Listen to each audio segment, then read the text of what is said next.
तो शेर को सवा शेर मिल गया है। जी हाँ, और एक और कहावत यहाँ पर चरितार्थ होती है, खिसियानी बिल्ली खंबा नोचे। ये ईरान अमेरिका युद्ध में कुछ ऐसा ही देखने को मिल रहा है। नमस्कार, मैं हूं नीलू। तो हम आपको बताएं कि रूस के जहाज अब तेल लेकर ईरान से हॉर्मुज स्ट्रेट से गुजर रहे हैं, लेकिन क्या मजाल कि अमेरिका इन जहाज़ों को रोक दे, क्योंकि ये रूस है।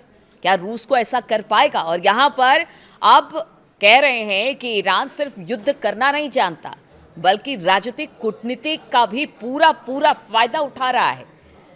जी हाँ, बात कल ही की है। घटनाक्रम के अनुसार ईरान ने हॉर्मुज जल डमरू मध्य से गुजरने वाले रूस के जहाज़ों को ट्रांजिट फीस में छूट दी, यानी इससे किसी तरह का कोई कर नहीं लिया और वहां से रूसी जहाज़ को जाने दिया।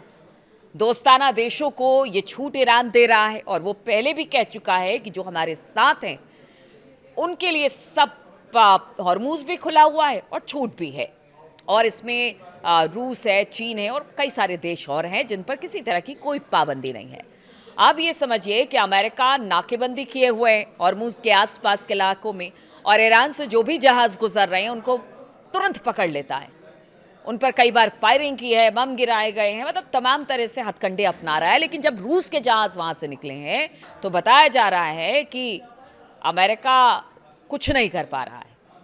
और क्या वो कुछ करेगा, ऐसा लगता तो नहीं है, क्योंकि रूस को वो जानता है कि अगर एक भी हमला रूस के किसी जहाज़ पर किया तो फिर इसका खामियाजा अमेरिका को उठाना पड़ेगा।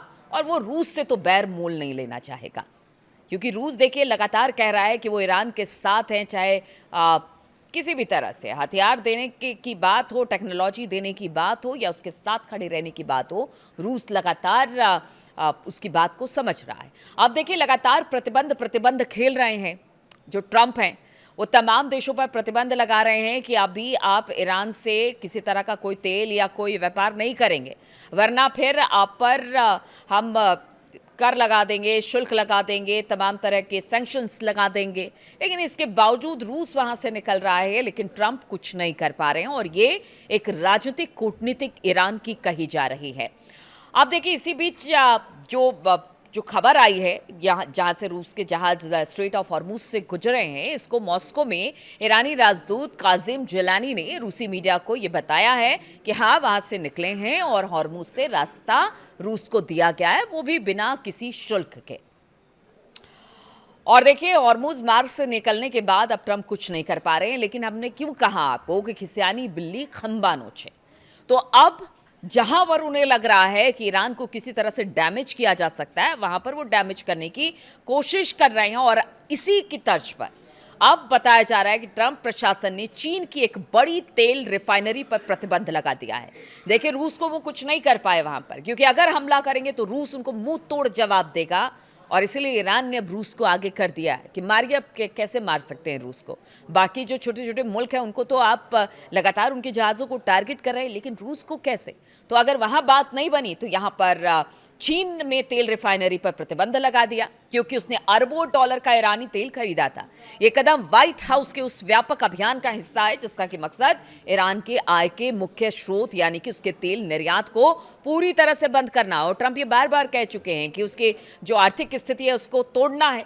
और यही बात ईरान कह रहा है कि आज से नहीं, बहुत सालों से जिस तरह से प्रतिबंध लगाया गया है उसको हटाइए ना, तब तो आप बातचीत करेंगे। आप हमला कर देते हैं बातचीत के बीच में, बात हमारी मानते नहीं है, तो फिर बातचीत आपसे क्यों की जाए।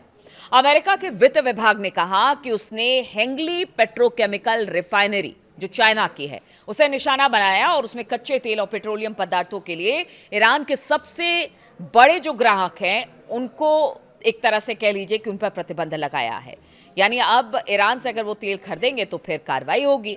40 शिपिंग फर्मों और जहाज़ों पर प्रतिबंध लगाया गया है और उसके साथ ही विभाग ने लगभग 40 शिपिंग कंपनी और जहाज़ों पर भी प्रतिबंध लगाया है जो ईरान के शैडो फ्लीट के रूप में काम करते हैं। यानी शैडो फ्लीट का मतलब होता है कि बेड़े को जिस पर किसी तरह से किसी देश का कोई झंडा नहीं होता है, ये शैडो फ्लीट प्रतिबंधों से बचकर निकलते हैं और लगातार उस रूट पर चलते हैं। और ये प्रतिबंध ऐसे समय पर लगाया गया है जब कुछ हफ्तों में राष्ट्रपति डोनाल्ड ट्रंप अपने चीनी समकक्ष शी जिनपिंग के साथ चीन में मिलने वाले। और तब उन्होंने वहाँ की तेल कंपनी को बैन किया है और कहा है कि क्योंकि आप ईरान से तेल खरीदते हैं इसीलिए आप पर यह कार्रवाई हुई है। अमेरिका के हिंगली पेट्रोकेमिकल की डलियान बंदरगाह शहर में स्थित जिस रिफाइनरी को निशाना बनाया है उसके कच्चे तेलों को प्रोसेस करने की क्षमता लगभग आप कह सकते हैं कि बहुत ज्यादा है। ये क्षमता इसे चीन के सबसे बड़े स्वतंत्र रिफाइनरियों में से एक बनाती है। अमेरिकी वित्त विभाग ने कहा कि हेंगली को साल 2023 से ईरानी कच्चे तेल की खेप मिल रही है।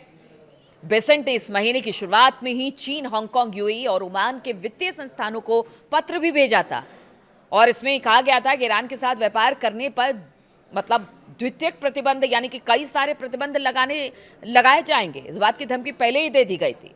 बेसेंट ने 15 अप्रैल को बताया कि प्रशासन ने देशों से कहा था कि अगर आप ईरानी तेल खरीद रहे हैं और अगर ईरानी पैसा आपके बैंकों में जमा हो रहा है तो फिर हम अब सेकेंडरी प्रतिबंध लगाने को तैयार हैं, जो बहुत ही सख्त कदम होगा।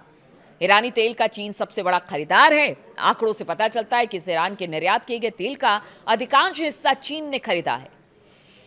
एनालिटिक्स फर्क कैपलर के 2025 के आंकड़ों से पता चलता है कि चीन ने ईरान के निर्यात किए गए तेल का 80% यानी 80% से ज्यादा हिस्सा खरीदा। प्रतिबंधों के जानकारों का मानना है कि स्वतंत्र रिफाइनरियां अमेरिकी प्रतिबंधों के असर से कुछ हद तक सुरक्षित रहती हैं, क्योंकि अमेरिकी वित्तीय प्रणाली से उनका जो जुड़ाव है बहुत कम होता है। जानकार कहते हैं कि इन खरीद बिक्री में मदद करने वाले चीन के बैंक को प्रतिबंध लगाना ईरानी तेल की खरीद पर ये ज़रूरी था, क्योंकि फाइनेंशियली ईरान को कमज़ोर करना है। तो आप देखिए कि एक तरफ बातचीत, दूसरी तरफ प्रतिबंध, क्योंकि ईरान से खरीद हो रही है, चीन की सबसे बड़ा वो खरीदार तेल का है ईरान का। और तीसरी तरफ अब ये भी खबर आ रही है कि एक बार फिर से ईरान पर हमले की तैयारी अमेरिका कर रहा है। जी हाँ, जो गतिविधियाँ ईरान के आसपास खाड़ी क्षेत्रों में देखने को मिल रही है उससे तो यही लग रहा है। जो एयरक्राफ्ट करियर हैं अमेरिका के इस वक्त कई सारे वो फारस की खाड़ी और ईरान के आसपास देखे गए हैं, जिसमें से 4 से 5 आज से पहले कभी भी एयरक्राफ्ट करियर इतनी भारी तादाद में स्ट्रेट ऑफ हॉर्मुज या ईरान या फारस की खाड़ी के पास नहीं थे। और दूसरी तरफ बताया जा रहा है कि इजराइल में भी जो फ्यूल भरने वाले जहाज़ हैं उनकी संख्या 14 से 15 बताई जा रही है। कई फाइटर प्लेन्स इस वक्त तेल अवीव में देखे गए।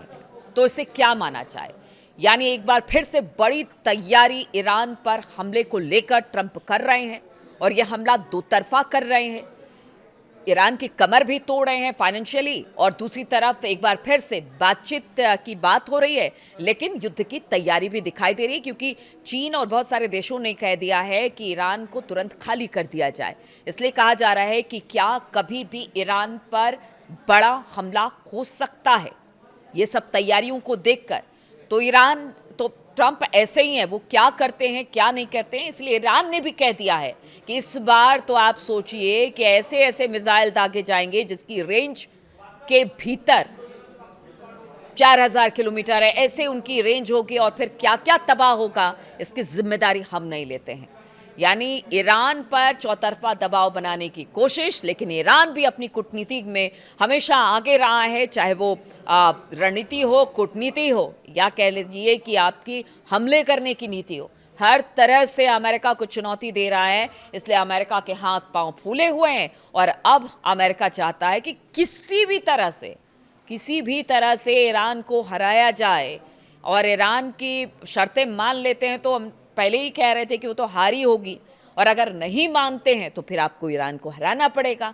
तो इसी तरह से कोशिश कर रहे हैं कि किसी तरह से ईरान को रोका जाए। लेकिन ईरान तो आप कह लीजिए कि वाकई में उसने बता दिया है कि अगर आपकी स्ट्रेटेजी पक्की हो, आपकी रणनीति सही हो, आपकी नीयत सही हो, तो फिर आप किसी को भी झुका सकते हैं। ट्रंप क्या चीज़ है या अमेरिका क्या चीज़ है। तो मेरे साथ इस वीडियो में शामिल होने के लिए बहुत बहुत शुक्रिया आप सभी का।